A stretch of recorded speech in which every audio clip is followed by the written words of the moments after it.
지난 72시간 동안 거의 아무도 그 심각성을 제대로 인식하지 못하는 사건이 발생했습니다. 지구는 자체 자기장의 최고점을 기록했는데 이는 성간 물체가 지구에 가장 가까이 접근한 바로 그 순간으로 정확히 측정되었습니다. 아니요, 폭풍우였다. 전형적인 지구 자기 현상입니다. 태양 폭발도 아니었고 매 태양 주기마다 예측 가능한 시나리오도 아니었습니다. 갑자기 나타난 현상이었습니다. 적절한 순간에 마치 누군가가 손가락으로 우리의 전자기 환경을 살짝 건드렸다가 놓은 것 같았습니다. 이것의 의미를 바꾸는 결정적인 요소는 바로 거리입니다. 이 물체는 흔히 말하는 근처를 지나간 게 아니었습니다. 거의 2억 7천만 킬로미터 무언가 같은 것 1.8 천문단 위중력의 관점에서 보면 이 수치는 모델에 넣어 설명할 수 있는 값입니다. 지구의 전자기적 반응이 수치는 아무런 의미가 없어야 했다. 그런데 바로 이 순간 센서들이 급격한 변화를 감지했다. 대상의 이름은 3DI ATLS 인류가 지속적으로 추적할 수 있었던 세 번째 성간 천체. 수개월 동안 관측되어 왔지만 처음부터 뭔가 불안한 느낌이 들었다.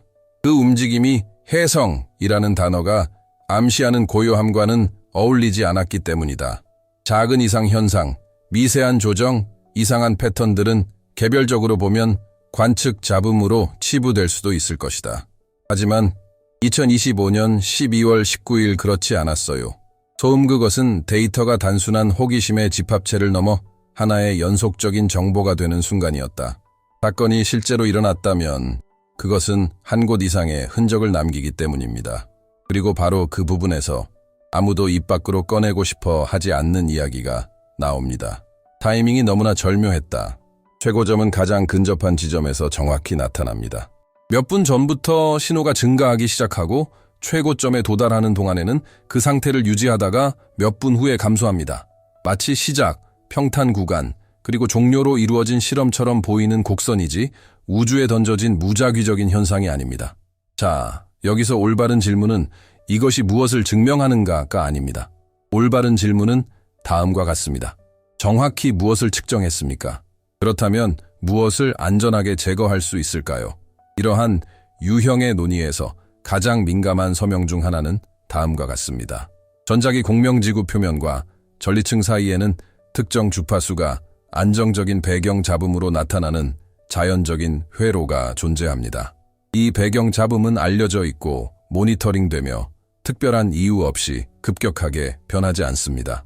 평소와 다른 양상의 피크가 나타나면 기술적인 측면에서 가장 먼저 고려해야 할 사항은 일반적인 원인, 즉 국지적 간섭, 장치 오류, 인위적 요인, 노후, 태양풍 등의 가능성을 찾는 것입니다. 하지만 이번 에피소드에서 가장 눈에 띄는 것은 전체적인 구성입니다. 서로 다른 위치에 있는 관측소들이 비슷한 패턴을 기록했습니다. 일반적인 대기 전기적 혼란이라고 하기에는 너무 오랫동안 깨끗하고 좁으며 지속적으로 나타나는 특이한 주파수가 관찰되었습니다. 그리고 여기서 중요한 건 솔직함입니다. 전자기 데이터만으로는 어떤 것도 단정 지을 수 없습니다. 그들은 시스템이 특정한 방식으로 진동했음을 나타냅니다. 이것이 다른 점은 피크 자체에 있는 것이 아니라 세르마이 ATLS 클럭과 어떻게 맞물리는가에 있습니다. 마치 그 물체가 가장 가까운 지점에 도달하는 순간 지구가 무의식적이고 거의 반사적인 반응을 보인 것 같습니다. 그리고 이제 순서의 두 번째 요소가 나옵니다. 물체의 회전. 이번 만남 이전에는 광도 곡선 관측을 통해 안정적인 자전 주기, 즉 약 1000년 정도의 주기가 나타날 것으로 예상되었었습니다. 요격시간, 방법 및 관찰 기간에 따라 약간의 차이가 있을 수 있음. 관찰 후에는 상당히 다른 값이 나타나는데 그 값은 대략 이 정도입니다. 라소시간 30분 변화의 규모가 워낙 커서 경고등이 켜지는 데에는 한 가지 간단한 이유가 있습니다. 물체의 회전은 무료로 바뀌지 않습니다. 세라이 ATLS가 회전 속도를 가속했다면 누군가 또는 무언가가 토크를 가한 것입니다. 이를 설명하는 자연적인 메커니즘도 있습니다.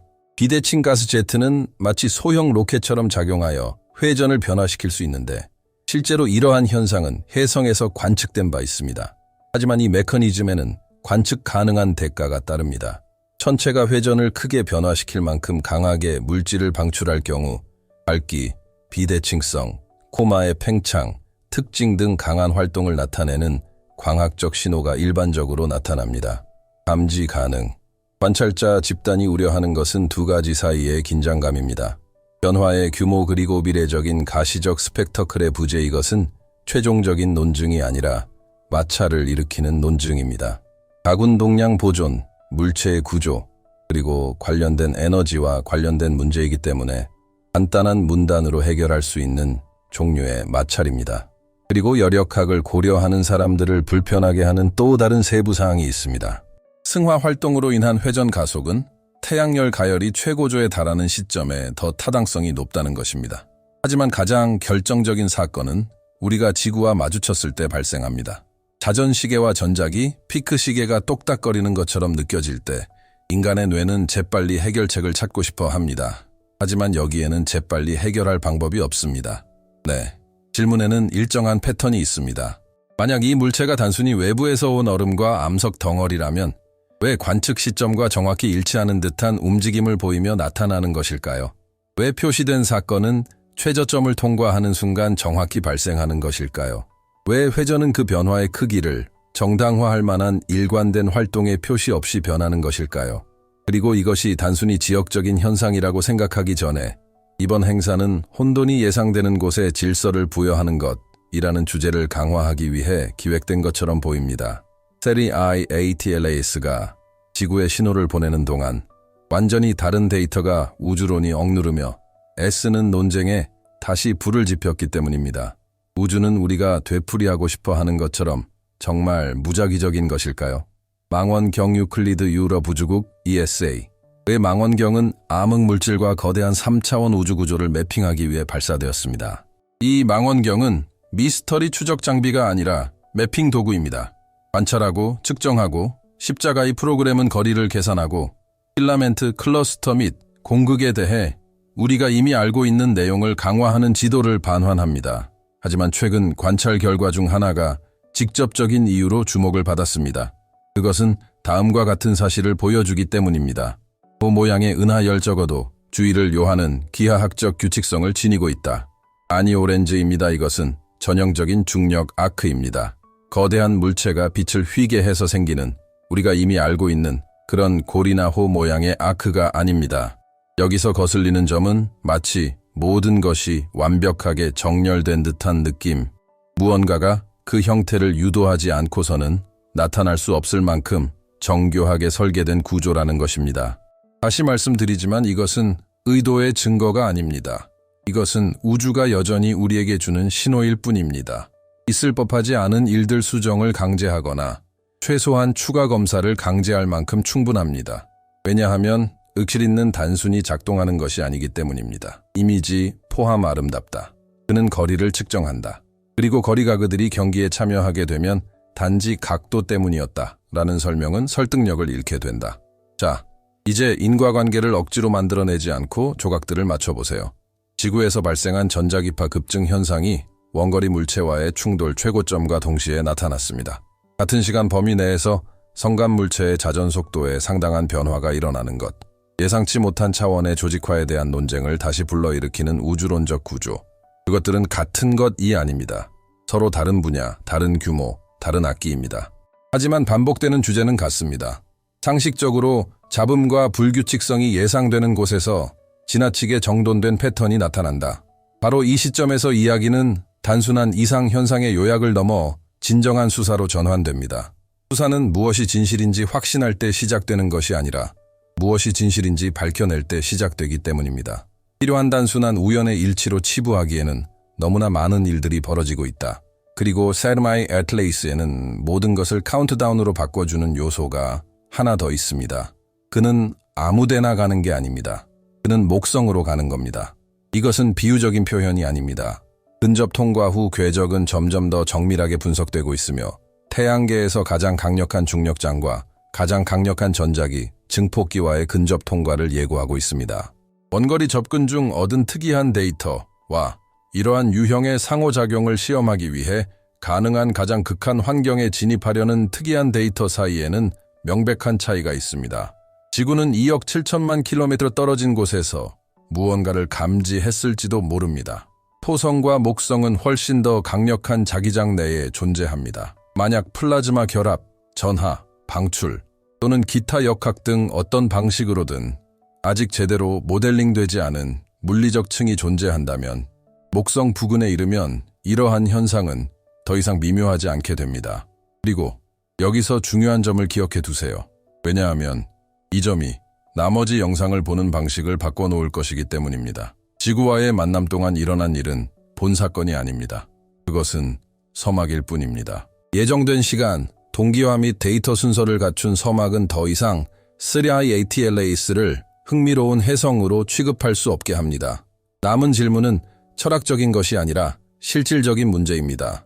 만약 멀리 떨어진 물체가 감지 가능한 전자기적 반응과 일치하고 심지어 그 효과의 크기에 상응하는 광학적 신호 없이 자체 회전을 변화시켰다면 그 물체가 지구에 도달했을 때 무슨 일이 일어날까요? 입장하기 태양계에서 가장 강렬한 자기장 속에서 어떤 상호작용이든 증폭되는 곳은 어디일까요? 왜냐하면 그곳이 바로 그가 가려는 것이기 때문입니다. 다음 단계에서 데이터는 더 이상 이상한 것이 아니라 하나의 검증 대상이 됩니다. 가장 최근의 이미지는 혜성의 일반적인 형태와는 다른 모습을 보여주고 목성을 향한 궤적은 우연이라고 하기에는 너무나 정확해 보입니다. 자전, 전자기 신호, 그리고 궤적을 종합해보면 그것은 단순한 이론이 아니라 하나의 신체적 문제 아직 해결되지 않은 문제입니다. 3i-ATLAS를 단순한 천문학적 호기심에서 중요한 연구 대상으로 탈바꿈시킨 것은 무엇일까요? 실제 과학적 문제인은 단 하나의 고립된 데이터 조각이 아니라 그 방식 자체의 문제입니다. 여러 독립적인 증거들이 점차 하나로 모아지고 있습니다. 심지어 완전히 다른 과학 분야에서 온 경우에도 마찬가지입니다. 그리고 그런 일이 발생하면 질문은 이게 이상한가?가 아니라 우리는 왜 이러한 설명에 불편함을 느끼는 걸까요? 기술 분야 외부에서는 대개 덜 중요하게 다뤄지는 부분부터 시작해 보겠습니다. 회전의 변화. 태양계의 작은 천체들이 관측 가능한 물리적 대가 없이 갑자기 자전 속도를 바꾸지는 않습니다. 이는 의견이 아니라 가군동량 보존 법칙에 따른 것으로 물리학 초반에 배우는 내용입니다.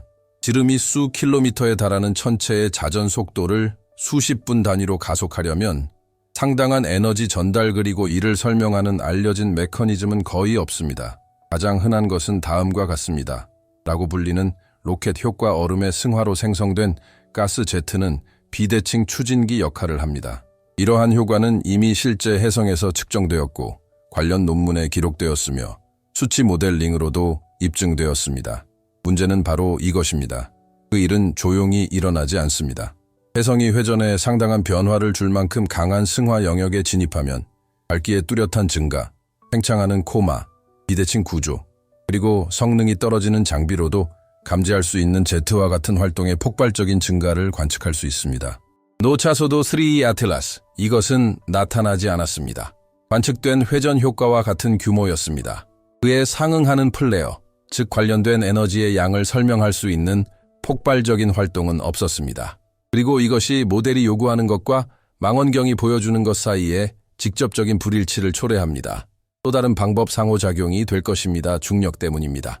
하지만 여기서 물리학은 훨씬 더 가혹합니다. 순수 중력은 이런 방식으로 토크를 발생시키지 않습니다. 그렇게 먼 거리에서 근접 비행을 할 경우 궤도가 변경될 뿐 구조적 비대칭이나 극심한 접촉 없이는 회전 속도가 빨라지지 않습니다. 지구와의 근접 비행 거리는 그러한 메커니즘을 유지하기에 충분하지 않습니다. 그리고 이는 우리를 불편하지만 객관적인 질문으로 이끌어갑니다. 열적인 힘도 아니고 중력적인 힘도 아니고 폭발적인 힘도 아니었다면 그 토크는 어디에서 온 것일까? 그 질문 하나만으로도 연구팀들이 몇 달 동안 이 물체를 관찰하기에 충분할 것이다. 하지만 그 질문은 단독으로 나오는 것이 아니다. 그것은 시각적으로 훨씬 더 충격적인 무언가를 동반합니다. 서로 다른 천문대에서 얻은 이미지를 함께 처리하기 시작하면서 겹치고 보정하고 비교하면서 주관적인 해석에 좌우되지 않는 패턴이 나타났습니다. 기하학적으로 정의된 빛나는 고리로 둘러싸인 어두운 핵매끄러운 그라데이션도 아니고 흐릿한 얼룩도 아닙니다. 안쪽과 바깥쪽 경계가 명확한 구조이며 몇 시간 간격으로 관찰하거나 심지어 다른 시야각에서 관찰하더라도 안정적으로 유지됩니다. 이 점을 다시 한번 강조할 필요가 있습니다. 혜성은 그런 식으로 행동하지 않아요. 지금까지 관측된 거의 모든 혜성에서 가장 밝은 부분은 핵, 즉 햇빛이 고체 물질에 직접 반사되는 곳입니다. 포마는 더 어둡고 가스와 먼지가 멀어지면서 퍼져나갑니다. 하지만 사룬 IAT 레이스 해성에서는 그 논리가 반대인 것처럼 보입니다. 중심부가 어둡고 주변부가 밝습니다. 게다가 밝기가 단순히 팽창하는 물질이라면 당연히 사라져야 할 것처럼 퍼져나가지도 않습니다. 이로써 그냥 각도가 이상해서 그런 거야, 또는 일시적인 그림자 효과일 뿐이야 와 같은 손쉬운 설명은 사라지거나 적어도 심각하게 약화됩니다. 그림자는 움직이고 제트 기류는 다양하며 원근법이 바뀌면 착시를 일으키는 기하학적 형태도 드러납니다. 이건 무너지지 않았어요. 그리고 이 형태와 회전 변화를 연결하는 세부 사항이 있습니다. 회전 가속 후 고리의 밝기가 증가했다. 이는 막연한 상관관계가 아닙니다. 측광 결과에 따르면 회전 속도가 빨라짐에 따라 방출량이 측정 가능한 수준으로 증가했습니다. 이는 혜성의 일반적인 행동 양식과는 정반대이며 일반적인 행동 양식의 인과관계는 다음과 같습니다. 더준비 운동, 활동량 증가, 로테이션 변경 가능성. 여기서 데이터가 시사하는 바는 다음과 같습니다. 변화 회전, 배출량 증가. 이러한 반전은 간단하지 않습니다. 회전이 물질이나 에너지를 방출하는 메커니즘과 직접적으로 연결되어야 하는데 이는 소형 냉동체에 대한 고전적인 모델에서는 나타나지 않습니다. 자, 이제 잠시 멈춰서 이것이 천문학 분야 외에 어떤 영향을 미칠지 생각해 보세요. 현대 과학은 각 분야별로 나뉘어 연구됩니다. 우주론은 거시적인 규모를 연구하고 행성과학은 국지적인 시스템을 연구하며 플라즈마 물리학은 한 건물에서, 지구 물리학은 다른 건물에서 연구됩니다. 사르마이 에이틀레이스는 이러한 분야들을 허락 없이 넘나들며 연구를 진행합니다. 왜냐하면 이것은 사물 규모에서 발생하지만 태양계 전체가 전자기 활동이 활발한 시기에 접어들었습니다. 우리는 태양 활동 극대기를 맞이하고 있습니다. 행성의 자기장 또한 가장 역동적인 상태에 있습니다. 오로라 목성과 토성에 미치는 영향은 더욱 강렬합니다. 특히 토성은 과학계가 이미 잘 이해하고 있다고 믿었던 현상을 다시 한번 보여주었습니다. 처럼 대변일링 안에서 전자기력에 의해 궤도 전단에 맞서 결합된 이러한 방사형 구조는 다음과 같은 관측적 증거입니다. 장과 전하는 중력만으로는 질서를 부여할 수 없는 곳에 질서를 부여할 수 있다. 이것은 생소한 이론이 아닙니다. 관찰되고 측정되고 받아들여진 사실입니다. 먼지가 자기장에 반응하여 구조가 형성됩니다.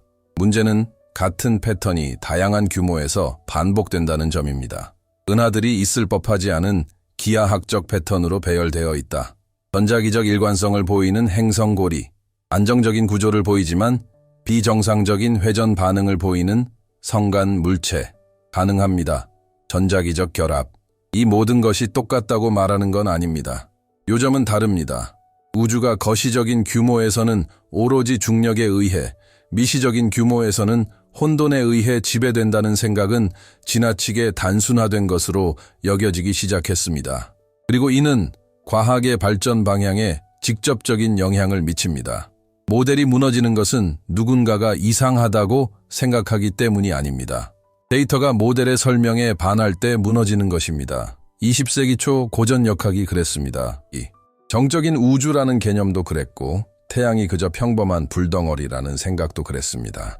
모든 발전은 기존 설명에 잘 들어맞지 않는 불편한 데이터에서 시작되었습니다. 일상생활에서 이는 생각보다 훨씬 더 큰 영향을 미칩니다. 우리가 과학을 신뢰하는 이유는 바로 그러한 믿음에서 비롯되기 때문입니다. 근본적인 현상은 예측 가능하다. 아무리 복잡한 상황이나 예상치 못한 일이 발생하더라도 인간의 반응은 거의 자동적입니다. 즉, 그 일을 대수롭지 않게 여기고 대수롭지 않게 여기며 나중에 누군가가 설명해 줄 거야 라고 기다리는 것입니다. 하지만 이 영상을 여기까지 보셨다면 한 가지 알아둘 점이 있습니다. 이는 단순한 호기심을 넘어선 문제입니다. 흐릿한 사진이나 단편적인 그래프에 대해 이야기하는 것이 아닙니다. 기존 모델에 실질적인 압력을 가하는 검증 가능한 관측 자료 세트에 대해 이야기하는 것입니다. 이제 이야기의 무게감을 바꾸는 부분이 나옵니다. 사리아의 ATLAS는 단순히 태양계를 직선으로 벗어나는 것이 아닙니다. 그는 목성으로 갈 예정입니다. 단순히 스쳐 지나가는 것이 아닙니다. 계산된 궤적은 행성의 중력과 자기장이 지배적인 영역으로 진입할 만큼 깊숙이 접근할 것임을 시사합니다. 목성은 단순히 거대한 천체가 아닙니다. 그것은 바로 태양계에서 가장 큰 전자기학 자연 실험실 그 행성의 자기권은 거대하다. 활기차고 혼란스러운 순수한 중력을 넘어서는 상호작용 메커니즘, 즉 플라즈마, 전하, 자기장과의 결합이 존재한다면 그는 거기서부터 더 이상 은근하게 표현하지 않는다. 그러므로 이번 만남은 단순히 또 다른 궤도 지점이 아닙니다.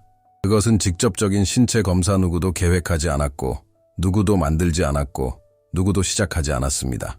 그저 일어나고 있을 뿐입니다. 그리고 결말을 예고하는 당혹스러운 사실이 여기에 있습니다. 사름 ATLAS는 이미 탈출 속도를 확보했습니다. 목성이 없어도 태양계를 벗어날 수 있습니다. 하지만 그 궤도는 목성과의 근접 통과에 거의 완벽하게 부합하는데 이는 우주 엔지니어들이 이러한 기하학적 구조를 활용하기 위해 수년간 계획하는 것과 같은 맥락입니다. 중력 보조. 이것이 고의성을 입증하는 것은 아닙니다. 하지만 무관심을 의미하는 것도 아닙니다.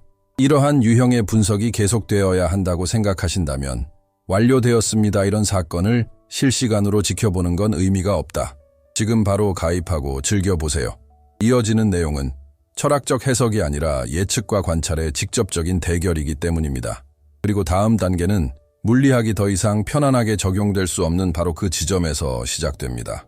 이미 이상 행동을 보인 물체가 태양계에서 가장 강력한 자기장에 진입하여 더 이상 우연의 은폐를 피할 수 없게 되면 어떤 일이 벌어질까요? 우리는 이제 그 지점에 도달했습니다. 3IATLAS를 더 이상 단순한 흥미로운 물체로 취급할 수 없습니다. 언젠가 어떤 기술 논문에 한 단락 정도 실리다가 천문학적 발견의 소음 속으로 사라질 것입니다. 지금까지 제시된 내용은 다음과 같습니다. 일관성 있는 긴장관계의 이러한 요인들을 무시하는 것은 천문학뿐만 아니라 우리가 현실의 작동 방식을 이해하는 방식 자체에까지 영향을 미칩니다. 첫 번째 실수는 이미 사실인 것을 경시하는 것입니다. 지구의 전자기장은 물체의 접근과 동시에 발생한 이상현상을 포착했습니다. SRI-ATLAS의 자전 속도는 눈에 띄게 빠르게 변화했습니다.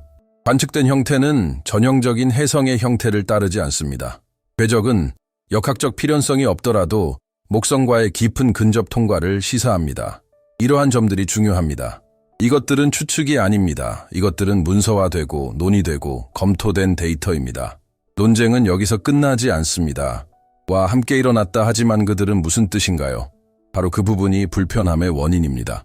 왜냐하면 과학이 어떤 것을 마주했을 때 맞지 않아요. 두 가지 접근 방식이 있습니다.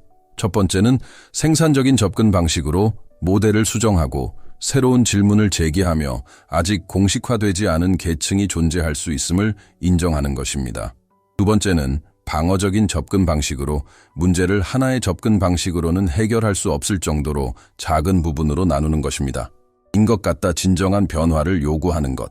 이것이 바로 잠재적으로 혁명적인 현상이 흥미롭지만 무관한 것으로 치부되어 버리는 이유입니다. 지금 일어나고 있는 일을 무시하는 위험은 바로 두 번째 함정에 빠지는 것입니다. SRI-ATLAS를 단순히 이상한 혜성으로만 취급한다면 더 큰 의미를 지닌 무언가를 연구할 기회를 놓치게 될 것입니다. 우리가 아직 제대로 파악하지 못한 규모에서 조직화 세력이 작용하고 있을 가능성, 거리는 중력을 포기하거나 기존 물리학 법칙을 버리라는 의미가 아닙니다. 과학의 역사에는 모델이 거의 맞았지만 필수적인 요소가 부족했던 순간들이 많았다는 것을 인정하는 것입니다. 예를 들어 전자기력은 한때 많은 천체 물리학적 맥락에서 부차적인 요소로 여겨졌습니다.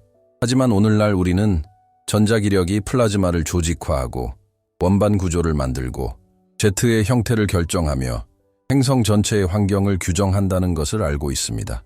토성은 안정적인 방사형 구조를 가질 리 없어 보이지만 실제로 존재합니다. 목성은 단순히 중력, 우물일 리 없어 보이지만 확실히 그렇지 않습니다. 그리고 이제 마치처럼 생긴 성간 물체가 나타났습니다. 자신이 지나가는 환경에 적극적으로 대응한다. 결과를 수동적으로 감수하는 대신에 이것의 직접적인 과학적 결과는 명확하다. 목성과의 만남이 순전히 중력에 의한 예측에서 측정 가능한 편차를 발생시킨다며 우리가 그저 작고 평범한 얼음 덩어리를 다루고 있다는 주장을 유지하는 것은 불가능할 것입니다. 그렇다고 해서 그것이 자동적으로 인공적인 기원을 의미하거나 극적인 증거를 제시하는 것은 아닙니다. 그것은 훨씬 더 심오하고 소화하기 어려운 무언가를 암시할 것입니다. 행성 간 규모에서 물체, 장, 플라스마 간의 상호작용에 대한 우리의 모델은 불완전합니다. 그리고 이는 덜 논의되지만 그에 못지않게 중요한 두 번째 차원의 결과로 이어집니다. 바로 우리의 세계관에 미치는 영향입니다. 우리는 우주가 근본적으로 무관심하다는 생각에 안주하며 살아갑니다. 물질은 맹목적인 힘에 반응하고 구조는 통계와 시간을 통해서만 나타난다는 것이죠. 이러한 관점은 어느 순간까지는 잘 맞아떨어집니다. 우연히 작용해야 할 곳에서 너무 많은 패턴이 나타나기 시작하고 있다. 정렬된 은하들, 국소 엔트로피에 반하여 입자들을 조직화하는 장들, 구조적으로 일관된 행동을 보이는 성간 물체들. 이 모든 것이 의도를 증명하는 것은 아닙니다. 하지만 이 모든 것들은 이는 조직화가 항상 우연한 부산물이라는 생각을 약화시킨다. 바로 이 지점에서 논쟁은 단순히 기술적인 차원을 넘어 진정한 철학적 영역으로 접어들게 됩니다. 우주는 어쩔 수 없이 조직화되는 것일까? 아니면 현실의 구조 자체의 조직화, 일관성, 그리고 반응성을 선호하는 어떤 본질적인 요소가 있기 때문일까? 이 질문은 공상에서 비롯된 것이 아닙니다. 물리학의 한계에 부딪혔을 때, 즉 물질, 에너지, 그리고 장들의 집합적인 행동이 중력 보정된 혼돈으로 간단히 설명될 수 없다는 것을 데이터가 시사하기 시작할 때 발생하는 질문입니다.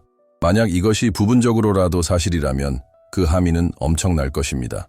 단순히 우주론이나 행성과학뿐만 아니라 우리가 의식, 정보, 그리고 우주 참여를 이해하는 방식에도 영향을 미칠 것입니다. 구조가 반응하고 시스템이 조정되고 다양한 규모를 넘나드는 연결이 존재한다면 우주는 단순히 사건이 일어나는 정적인 무대가 아니라 오히려 역동적인 공간이 될 수 있기 때문입니다. 우리가 인정하는 것보다 훨씬 더 민감하고 상호 연결된 시스템이다. 그래서 이 영상은 목성에서 끝나지 않는 겁니다. 목성과의 만남은 물리적이고 측정 가능하며 객관적인 시험입니다.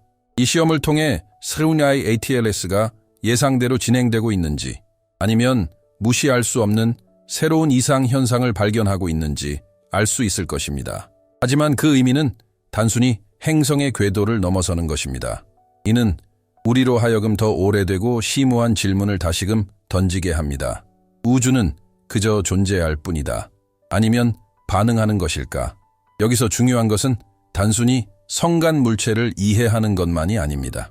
그것은 바로 우리가 살고 있는 우주의 유형, 순전히 기계적인 우주 또는 어떤 방식으로든 조직화 과정 자체에 참여하는 우주. 이러한 논의를 무시하는 데에는 대가가 따릅니다. 초기 신호를 잡음으로 취급했던 과거의 실수를 되풀이하는 대가입니다. 지적인 불편함을 요구한다는 이유로 개념 확장의 기회를 놓치는 대가입니다. 과학적 진보는 결코 안락함에서 비롯된 것이 아닙니다. 불편함을 야기하는 데이터에서 비롯된 것입니다. 여기까지 읽으셨다면 이것을 단순한 오락거리로 여기지 마세요. 함께 따라오세요. 관찰하세요. 질문하세요. 채널 구독과 영상 좋아요, 그리고 댓글 참여 부탁드립니다. 토론은 집단적이고 비판적일 때에만 의미가 있으며 침묵 속에 묻혀 있을 때는 의미가 없기 때문입니다. 그리고 성급한 결론보다 훨씬 더 가치 있는 이미지를 보여드리면서 마무리하겠습니다. 태양계 밖의 물체가 우리 우주를 가로지르며 지나가는 바로 그 순간에 행동을 바꾸고 알려진 패턴을 거스르는 구조를 보여준 후 우리가 시험해 볼 수 있는 가장 에너지가 넘치는 환경을 향해 직진합니다. 한편 거대하고 행성 규모의 우주는 우리가 무작위성을 예상했던 곳에서도 여전히 질서정연한 모습을 보여주고 있습니다. 마지막 질문은 이것이 우연의 일치인지 아닌지가 아닙니다. 질문은 다음과 같습니다. 우리가 단순히 관찰하는 것이 아니라 우리가 상상하는 것보다 훨씬 더 활발한 시스템에 의해 관찰당하고 있다는 사실을 받아들이기까지 우주가 우리에게 몇 번이나 문을 두드려야 할까요?